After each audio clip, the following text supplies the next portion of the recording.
Hey everyone, welcome to this week's bonus show. I am your host, Andrea Chalupa, a journalist and filmmaker and the writer and producer of the journalistic thriller, Mr. Jones, about Stalin's genocide famine in Ukraine. The film the Kremlin doesn't want you to see, so you know what to do. Be sure to watch it. There's a reason they don't want you to see it, and they shut down a screening and banned the organization that dared to show it. All right, so we are going to be talking today about wannabe President Ivanka, because Donald Trump will not live forever, and his favorite daughter, Ivanka, who he lovingly compared to the porn star Stormy Daniels that he had slept with, she wanted to stay in the White House. She was clinging to power just like her father. We know this because we saw the video. We saw this all live going down on January 6, 2021. Ivanka, along with the rest of the Trumps, were at the tailgating party, the pre-coup, if you will, party, where the cult of Trump, MAGA, tried to violently overthrow our democracy on January 6th. Ivanka was there. And she called the white supremacist domestic terrorist mob that stormed our Capitol that day patriots in a tweet. Patriots. Yes, the tweet was trying to get them to back down a little too late after she was there by her father's side. Her father and all of the supporters, Michael Flynn, Giuliani, Don Jr., and so on, that incited that mob to violence, just like Hitler and their stormtroopers. They knew what they were doing. If that coup was successful, if we were still living under a Trump regime, Ivanka would still be in the White House. So all of the distancing Ivanka has tried to do from January 6th, from her father, from getting behind Nikki Haley, that's all gaslighting. She wants power for the sake of power. She is an oligarch princess. When you read stories about Georgia right now fighting against its pro-Russian oligarch, Kremlin-backed corrupt government that's trying to turn Georgia, an aspiring European Union country, into a prison like Hungary, like Russia. Who do you think those protesters are up against? They're up against oligarchs like Ivanka and Jared and Don, the mafia king himself, Trump. And so in this conversation, I'm joined by my dear friend, Terrell Starr of the Essential Black Diplomats podcast and Substack, which I'll link to in the show notes, talking all about the reporting on Ivanka Trump wanting to get back into the White House. And so you can hear this whole conversation if you are a supporter of the show on Patreon, signed up at the truth teller level or higher on patreon.com/gaslit. That's just $5 a month or higher to support the show and the production team that makes the show. Thank you to everyone who makes Gaslit Nation possible. We could not make this show without you. And to our wonderful supporters at the Democracy Defender level or higher who submit your questions to our regular Q&As. Questions and answer sessions. Thank you so much for your questions. I'm going to go through some of them now. And if you want to submit your questions to Gaslit Nation, make sure you sign up, subscribe to the show at the Democracy Defender level or higher. Get access to all episodes ad-free, all bonus shows, invites to exclusive events, access to our Make Art workshops, and more at patreon.com/gaslit. And the first question is from Mark. Thank you so much for all your support and mentioning helpukrainewin.com on your excellent podcast. Thank you, Mark. I think you caused hundreds of letters to Congress. Now that the aid bill got unblocked, I'm looking into reshaping the tool to support long-term Ukraine advocacy and maybe using some of the building blocks for supporting democracy. If you have any ideas for what kind of tools would help Ukraine win or help make democracy more resilient and effective, I'm very interested. Yes. Well, so as we know, the aid package that finally went through, delayed deliberately by MAGA under Mike Johnson, it was the bare minimum. So I would just keep it going as a way to keep pressure on Congress because pressure works. And I would link up with Razum for Ukraine, find out when they have their advocacy groups, and you could just follow Razum if you're not already. I'm sure you are. And just when you see they have a big push where they're going to have volunteers going door to door on Capitol Hill, really fire up the engine on that, like really promote the hell out of helpukrainewin.com. But I think just keep doing what you're doing because it wasn't enough aid this time around and it was very late aid coming. And so a new package needs to be in development and even bigger than before because Russia, backed by North Korea, and Iran and China is throwing everything they possibly can, like World War III style technology at Ukraine. And the West has been wringing its hands, afraid of its shadow. And some of Ukraine's most important allies, like Germany and the US, are deeply infiltrated by Kremlin-backed parties.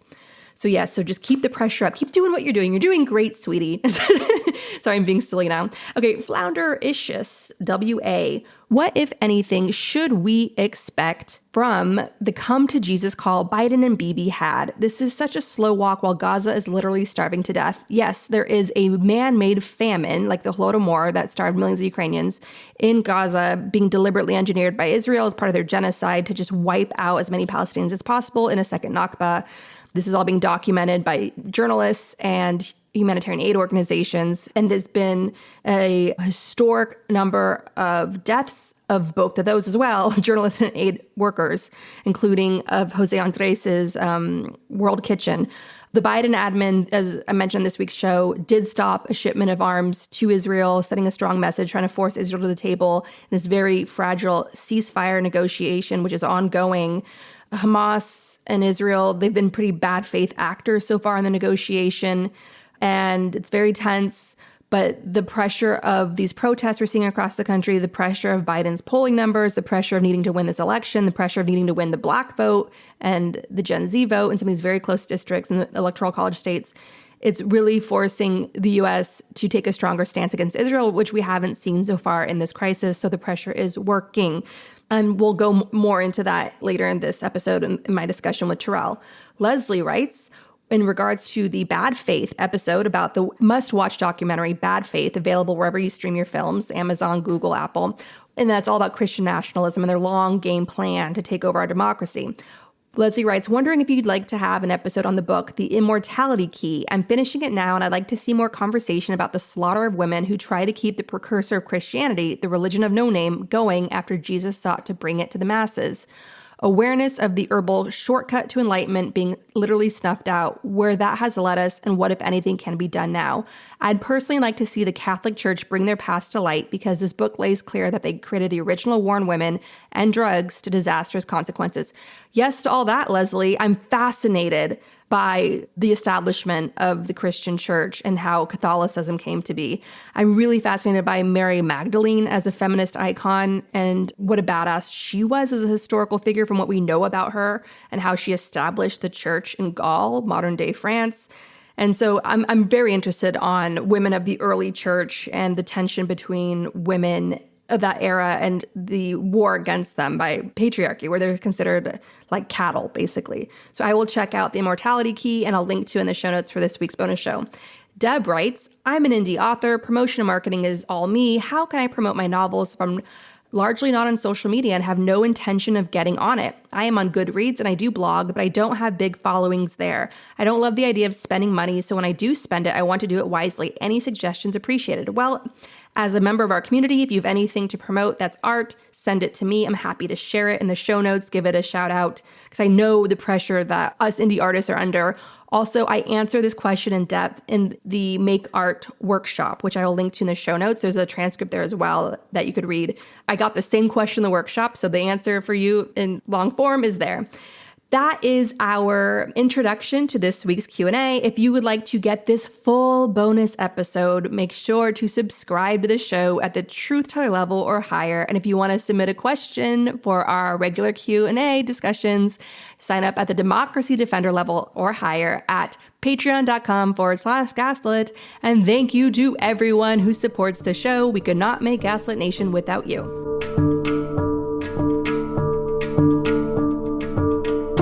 I want to ask you, we see countless Jewish organizers, Jewish protesters demanding the liberation of Palestinians, demanding an immediate ceasefire. We see all of these Jewish protesters on the front lines for Palestinians. Why do you think we don't see Russian-led protests for Ukraine? I don't think that we see Russian-led protests for Ukraine in the way that we do other protests like what's going on with Gazans and Palestinians, because I don't think collectively that Russians inside of Russia are ready to take the risks that we Or see. outside of Russia, because hundreds of thousands of them over the year. I was getting ready to say that even outside of Russia, they're not willing to take the risks in order to defend the values and to defend the benefits that they enjoy. The way that Ukrainians and Georgians and Central Asians talk about Russians is the same way that Black folk talk about whiteness. They are virtually identical. They talk about the privilege. They talk about the fact that there's a complacency. And the ways that I would think about many Russian opposition that Ukrainians and Central Asians and people from the Caucasus criticize, they view a lot of them in the ways that we talk about the white moderate, right? You know, they are at some point, they say the right things, but they really don't go down and say, you know what, though, we're going to really say we need to stop with this colonial mentality, and we really need to rethink what Russia as a state is, right? And so that self-reflection is not something that you see coming out of Russians, because even though they're not Putin, they believe in a similar shit, right? And so, you know, even with Navalny, and Lord, may he rest in peace, because regardless of how we both disagree with him, man didn't deserve to die. Let's just be clear about that, right? But the critique that they had of him and that they have of his wife now, and I want to say her name, it just slips my mind, but basically they're looking at them and saying that you're not saying that Ukraine is Ukraine, Crimea is Ukraine. You're not voicing that over and over and over again. You're looking at Ukraine as an inconvenience. And so it kind of reminds you of white people who don't want to use their privilege of being white, and Russians not using their privilege of being Russian. And I think too, the one main problem that we have when we're analyzing this is that we have too many white male and white female academics and think tank people who've bought the Kool-Aid of the Russian opposition. And the way that this field academically, I'm referring to Russia, East European and Eurasia studies, this field was not built to center the colonized. It was built to center the colonizer. Most of the people who start off these centers across the country, they're Russians. They're Russian immigrants who may have been anti-Soviet or maybe anti-Putin, but they're not anti-Russian colonialism. So going back to your main question of why you don't see so many Russian-led protests is because they have not divested from their Russian colonial thinking. Even when they live abroad, enjoying all the freedoms that we have in democracies around the world. And listen, my number one advice to all of the listeners, when you want to understand the Russian mentality, listen to the group of people who were colonized by them. And here's why. And again, just being a Black American who has traveled to this part of the world, and I've had numerous conversations with people about what does it mean to decolonize. They talk about Russianness. I talk about whiteness. And here in America, Black folk, we like to say we know white people more than they know themselves, because we have to. The Kazakh, the Chechen, the Ukrainian, the Estonian, Lithuanian, the Georgian, the Azerbaijani, the Uzbek, the Armenian have to know Russia and Russians more than they know themselves, because they have to. For their survival. Yes. Speaking of Russia, let's turn now to Ivanka Trump, who enjoyed a trip to the Kremlin, got to sit in Putin's chair. She, for a very long time, was best friends with Roman Abramovich's wife, Roman Abramovich being a mega Russian oligarch very close to Putin. And Ivanka Trump was in the unholy trinity of Donald, Jared, and Ivanka. Those three ran the White House, profited off of the White House to the tune of several hundreds of millions of dollars, which they racked up to a $2 billion bonus from Saudi Arabia, the murderous millennial crown prince MBS, who overrode all of the conservative due diligence that the Saudi crown has in their finances, overrode all of those safeties to give a slumlord and Ivy League flunky who had to buy his way into the Ivy League, Jared Kushner, a $2 billion bonus for giving him intel on Washington Post writer Jamal Khashoggi, who was then murdered and chopped up by MBS, Jared Kushner's friend. Keep in mind that Kushner and MBS had some late nights together in Saudi Arabia. They were closer than close. So Kushner is riding that $2 billion wave from the Saudis. He's at his hedge fund or whatever, private equity. Ivanka has been enjoying her being a socialite in Florida, which has become a GOP cesspool stronghold. And the two of them, the Kushners, have been in the background pushing to get Nikki Haley as a nominee. They're all in for Nikki Haley, and they failed. So now reports are saying, credible reports out of Puck are saying that Ivanka is jonesing to get back in. You know, like the Nikki Haley gambit didn't work out. So she's angling for a campaign job, angling for a White House job. And then Gabe Sherman of Vanity Fair reported that Jared Kushner is being considered as potential Secretary of State. Keep in mind, this same Jared Kushner told an audience at Harvard at a talk there that Gaza would make amazing beachfront property if you just let Jared Kushner develop it. So what are your thoughts, Terrell, on Ivanka Trump weaseling her way back in to the Trump camp? Well, these people are sadistic. That's the first thing. Anyone that talks about turning Gaza into beachfront properties, they're sadists. And I was not in Gaza, but I was in the West Bank. And I'm telling you, I will never forgive anyone, and I mean anyone, who supports these genocidal maniacs in Israel. I will not forgive them. I don't want to go into that tangent, but it's just a very visceral thing. But more specifically, with these people kind of closing in to Trump, one of the things that this tells me is that they're really trying to turn this government into a full-fledged kleptocracy. What's an ironic, infomercial dictatorship. Laura Trump put out a shitty country song. Melania was selling Melania necklaces for Mother's Day. It's an infomercial. But when you ask me about the connection of what's going on in Georgia, this is the very type of thing that the people on the streets of Tbilisi are protesting.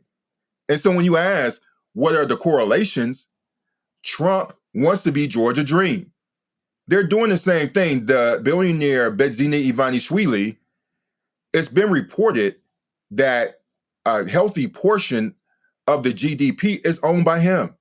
Like a healthy, like as far as his connections and his tentacles, et cetera, right? And right, his collective wealth through his collective influence. Yeah. That's what I'm saying. Yeah, and so basically, not the GDP, but I'm saying more specifically where his tentacles lie and his influences in Georgia's economy. And so Ivanishvili has been able to take advantage of this very fragile democracy that's lasting only 30 years. And the only reason that Donald Trump has not been able to do the same is because it's going to take a lot longer and it's going to be a lot more difficult to undo several hundred years of a democracy. If you want to count slavery, because slavery, it's hard to be a democracy when you have slavery and, you can't. So that's a whole nother can of worms. But what I want to tell you is that this is an existential threat to our current stage of democracy right now. It is definitely existential because could you imagine, what Trump would do with another 4 years? And so when you think about Jared Kushner being a Secretary of State, he would make a perfect Secretary of State under a Trump regime.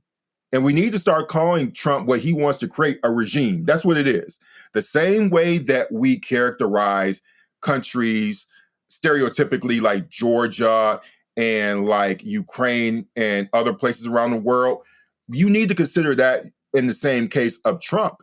And with Kushner, that man in 4 years has stolen so much wealth. I mean, that man's family line as far as money and wealth will be passed down, not because he's smart, not because he worked hard and started businesses the right way, but because he had access to the White House where he had a father-in-law that essentially allowed him to engage in what we stereotypically would accuse Georgia of, which is state capture. They're doing the same stuff here. And so we need to talk about Donald Trump and Jared Kushner the way that we're talking about Georgia Dream. They're doing or attempting to do the same thing. And there is no irony that the protests that are happening in Tbilisi and the ones that are happening at Columbia and NYU and Harvard around the country are fighting against the same thing. That's why we need to care. Mm-hmm. We think that we're above it, and we are not.